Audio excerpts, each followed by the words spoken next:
But first, there's a saying in politics that things are rarely as bad or as good as they might seem. And it's true.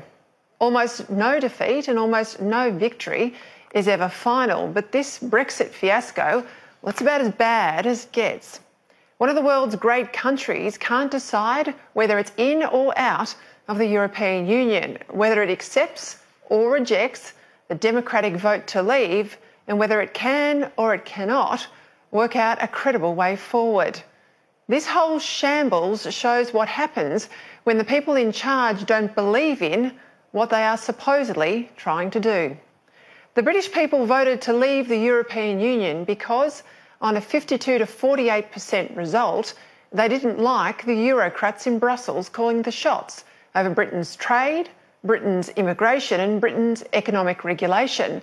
And quite rightly, they expected their politicians would then work out a credible plan for a Britain that was, once more, fully self-governing and fully free to work out its own place in the wider world.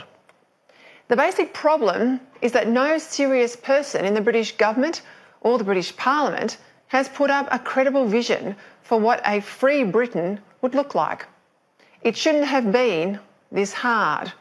With Britain entirely in charge of everything, all it had to do was decide the kind of future relationship that it wanted with the EU and offer it to them on a take-it-or-leave-it basis, given that Europe has always needed Britain far more than Britain has needed Europe. It really should have been pretty straightforward, given that all trade between Britain and Europe is fully free of tariffs and quotas, and pretty much all economic activity in Britain and Europe is now happening under the same rules. The obvious way forward would have been a British declaration that all existing European rules would apply in Britain until they were changed, but that no future ones made on the continent would apply unless adopted, and that no future decision of any European tribunal would apply in the UK unless it was specifically adopted by a British one. The offer could have been something like this. Trade with the EU would be entirely free of tariffs and quotas, and there would be full mutual recognition of credentials and standards. There would be the free movement of people for work at high wages, but not for welfare.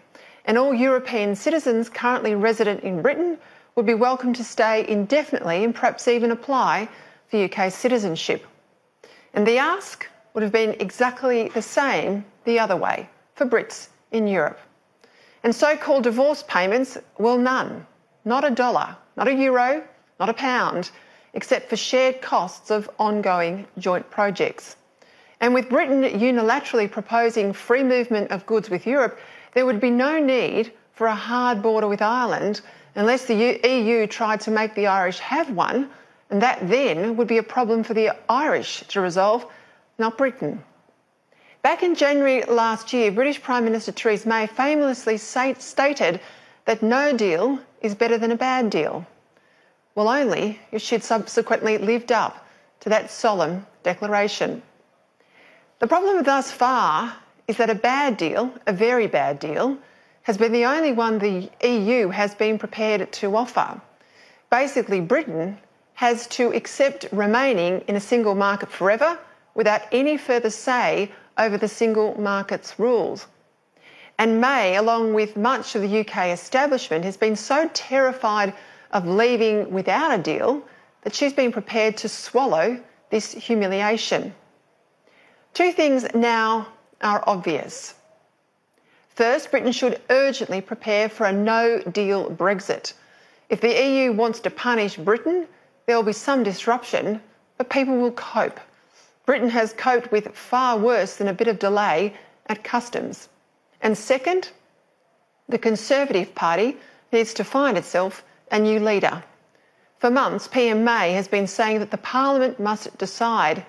Now she wants the parliamentary vote put off, so it's her deal or chaos. No leader should ever present people with an unacceptable choice, least of all a British leader, given the British tradition of standing up to continental Europe rather than giving in to it. Britain will recover from this, but only with a leader who treats her country and her party with more respect.